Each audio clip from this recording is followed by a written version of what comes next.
हो रहा है और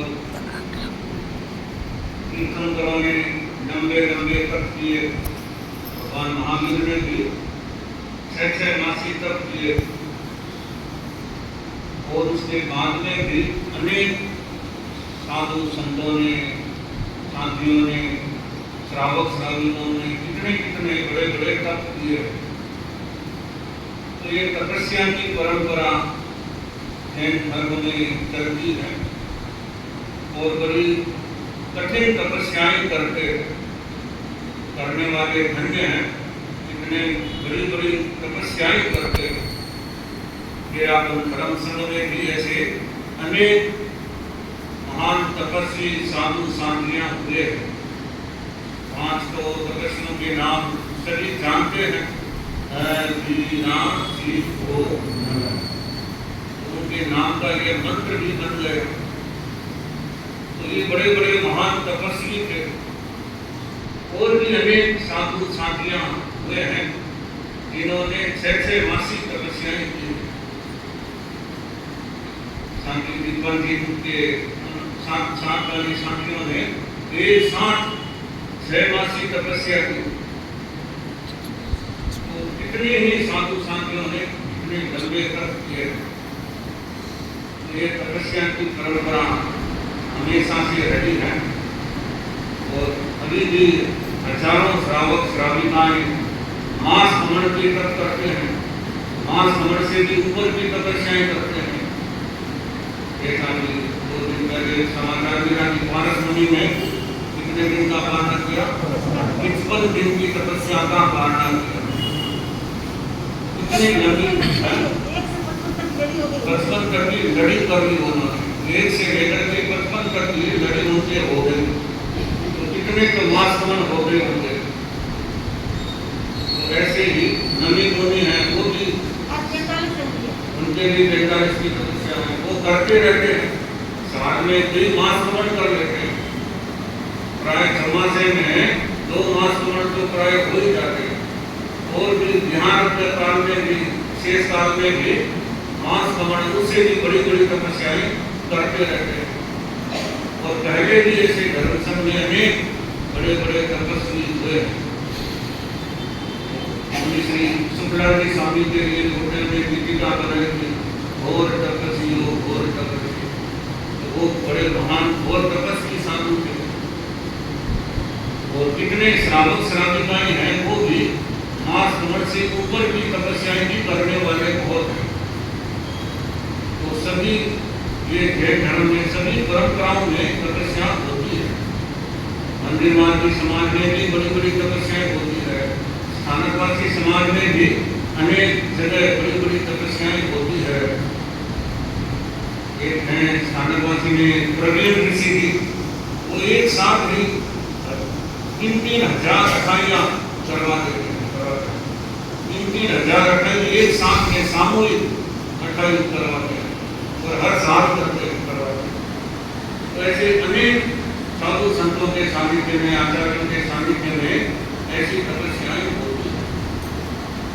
तो तपस्या करना कठिन है, लेकिन फिर भी भगवान की शक्ति होती है, अरिहंत प्रभु की शक्ति मिलती है और उनकी शक्ति का सहारा हम लेते हैं तो वो कठिन काम भी सरल हो जाता है। तो कोई भी तपस्या करे तो हमें अपने बल पर नहीं करना, हमें भगवान अरिहंत प्रभु के प्रति समर्पित कर देना। प्रभु आपकी शक्ति से ये तपस्या हो रही है, मेरे में क्या क्षमता है कि मैं इतनी बड़ी तपस्या कर सकूं? मेरे में वो क्षमता नहीं है, लेकिन प्रभु आप करवा रहे हैं। आपकी शक्ति से, आपकी ऊर्जा से ये तपस्या हो रही है। तो तपस्या सरल करने के लिए सबसे पहले तो ये उपाय है कि आप उसको अपने ऊपर मत ले और ये मत बोलो कि मैं तपस्या कर रहा हूँ, मैं तपस्या कर रहा हूँ। ये विचार ही मत रखो हमारे में क्या क्षमता है। ये हमेशा ये बोलो कि देव गुरु की कृपा से ये तपस्या हो रही है, मेरे जो कुछ हो रहा है देव गुरु धर्म की कृपा कृपा से हो रहा है, वो करवा रहे हैं, उनकी शक्ति से ये सब हो रहा है। तो हमें दिल गुरु धर्म पर पूरी श्रद्धा रखनी चाहिए। ऐसे बोलने को कहने कुछ लोग बोलते हैं शासन माता करवाती है, पर मेरे विचार से शासन माता की जगह हमें नाम लेना चाहिए अरिहंत प्रभु की शक्ति। अरिहंत प्रभु सबसे बड़े हैं, उनकी शक्ति से हमारे जीवन में धर्म ज्ञान होता है। जो कुछ भी हमारे धर्म ज्ञान होता है, जो भी हम धर्म साधना करते हैं, जो भी अच्छे काम होते हैं, वो सब देव गुरु धर्म की कृपा से होता है। तो हमें उनके प्रति हमारा श्रद्धा भाव रहना चाहिए। तो तपस्या करें तो तपस्या के साथ में 3 चीजें होनी चाहिए। तप भी जुड़े, तप भी हो और साथ में भक्ति भी हो और फिर साथ में ध्यान भी हो। तप, भक्ति और ध्यान ये तीनों जुड़ जाते हैं तब काम सही होता है। और नहीं तो खाली आपने तपस्या तो की, लेकिन न तो माणा जाप किया, न भगवान के प्रति भक्ति की, न कोई ध्यान किया, ध्यान स्वाध्याय जब कुछ भी नहीं, तो वो खाली एक भूखा रहना हो गया। तो इसका मतलब आपने खाली तवे को तपाया है, पर तवे को तपा तो दिया, ऊपर रोटी कुछ नहीं रखी नहीं, रोटी कुछ बनाई नहीं, वो तवा गर्म हुआ नहीं, क्या नाम हुआ, खाली ऐसे ही रह गए। तो तवा तपाया है तो उसके ऊपर उसका उपयोग भी करें। रोटी बनेगी तो तवे पकने का उपयोग होगा। और ठंडे तवे पर रोटी डाल दी बनाने के लिए तो वो पकेगी नहीं, वो पकेगी नहीं। ठंडे तवे पर ही रोटी बेल करके उसके ऊपर डाल दी तो वो पक जाएगी क्या, वो पकेगी नहीं। तो ध्यान भी जरूरी है, तप भी जरूरी है।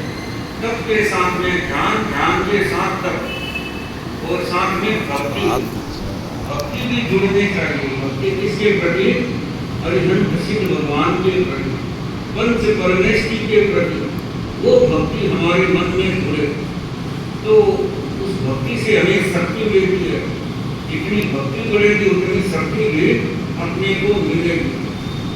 तो इसलिए ये तीनों चीजों का योग होना चाहिए। तो तपस्या करना हो तो सबसे पहले हमें भगवान के प्रति भक्ति का भाव रखना है और उसके लिए हमें कुछ मंत्र बोलने चाहिए। सबसे पहला उपाय यही है कि आप भगवान के प्रति अरिहंत प्रभु की भक्ति करते हुए यह मंत्र बोले, उनसे आज्ञा ले लें, भगवान से आज्ञा लेकर के तपस्या करें। तो आज्ञा लेने के लिए क्या मंत्र बोलना चाहिए? इच्छा कार्यम संति सह भगवम। हाथ जोड़ करके ये बोलना चाहिए, इच्छा कार्यम संति सह भगवम। यह मंत्र 3 बार बोले और इसके बाद में ये बोले कि मेरे भगवान अरिहंत प्रभु, मैं तपस्या करना चाहता हूँ। आपने अगर पहले से निश्चित किया हुआ है कि मुझे कहीं करना है, 9 करना है, 15 करना है, पहले निश्चित किया हुआ तो वैसा बोल सकते हैं। और नहीं तो वैसे बोले मैं तपस्या करना चाहता हूँ। भाई मेरे भगवान अरिहंत प्रभु, मैं तपस्या करना चाहता हूँ, इसके लिए मैं आपकी आज्ञा चाहता हूँ, आपका मार्गदर्शन चाहता हूँ, आपका आशीर्वाद चाहता हूँ। ये इतना और जरूर बोले। तो ये बोल दिया, उसके बाद में एक मंत्र और बोलना, नमो तीर्थैराणम नमो गुरुदेवाय, नमो तीर्थैराणम नमो गुरुदेवाय। यह मंत्र भी 3 बार बोले। भगवान अरिहंत प्रभु का ध्यान करते हुए बोलना और अपने गुरु का चेहरा, अपने जो भी आपके अपने गुरु हैं, जिनके प्रति आपकी श्रद्धा है, उन गुरु का चेहरा सामने रखते हुए उनके लिए बोले नमो गुरुदेवाय। उनको नमन करके उनकी आज्ञा लेकर के हम ये तपस्या शुरू करें। तो ये कब बोलना? तपस्या शुरू करने से कुछ दिन पहले, जैसे आपको 28 की तपस्या करना है तो 5 दिन पहले से ये मंत्र रोज बोलना शुरू करना है। 5 दिन पहले से ये मंत्र सुबह सुबह कुछ भी खाने पीने से पहले ये मंत्र बोल ले। और जब भी खाना खाएं तो ये दिमाग में रखें कि मुझे तपस्या करना है। तपस्या करने के लिए मैं भोजन कर रहा हूँ, मैं तपस्या करने के लिए ही ये खाना खा रहा हूँ, मैं भोजन कर रहा हूँ। तो मन में भाव ये रहे। तो तपस्या करें तो सीधी शुरू कर देते हैं तो कई बार लोगों की तकलीफ हो जाती है, सबके नहीं होती है, किसी किसी की तकलीफ हो जाती है, कईयों के नहीं भी होती है। जैसे कि क्या अटल की तपस्या हुई तो कोई खास किसी की कोई विशेष तकलीफ नहीं हुई, तो देव गुरु कृपा से सबकी अच्छी तरह से तपस्या हो गई। लेकिन कभी कभी कई लोगों के उल्टियाँ होना और भी तरह तरह की तकलीफ होना ये सब हो जाता है, ये बड़ी मुश्किल से वो पूरा करते हैं। तो हमें इसके लिए थोड़ा जो